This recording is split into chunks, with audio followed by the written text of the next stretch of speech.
കൊട്ടിയൂരിലെ ഏറ്റവും വിശിഷ്ടമായ ചടങ്ങുകളിലൊന്നായ രോഹിണി ആരാധന നടക്കുന്നത് ഇന്നാണ്.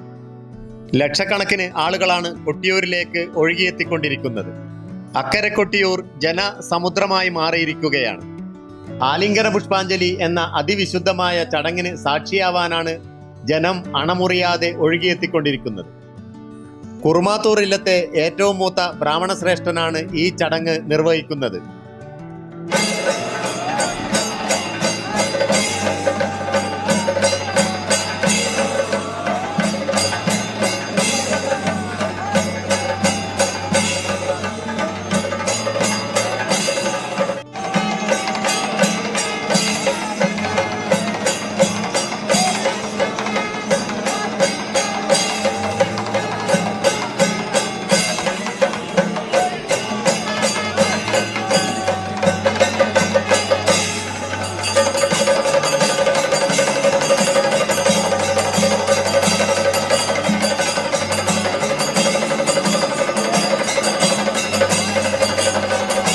മഹാവിഷ്ണുവിന്റെ പ്രതീകമായിട്ടാണ് അദ്ദേഹം ഈ ചടങ്ങിൽ പങ്കെടുക്കുന്നത്.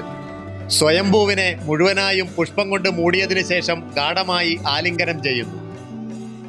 സതീവിയോഗത്തിന്റെ ഉഗ്രകോപത്താൽ താണ്ഡവമാടിയ പരമേശ്വരനെ മഹാവിഷ്ണു ആലിംഗനത്താൽ ശാന്തനാക്കുകയും കോപമുക്തനാക്കുകയും ചെയ്തതിന്റെ ഓർമ്മയ്ക്കായിട്ടാണ് ഈ ചടങ്ങ് നടക്കുന്നത്.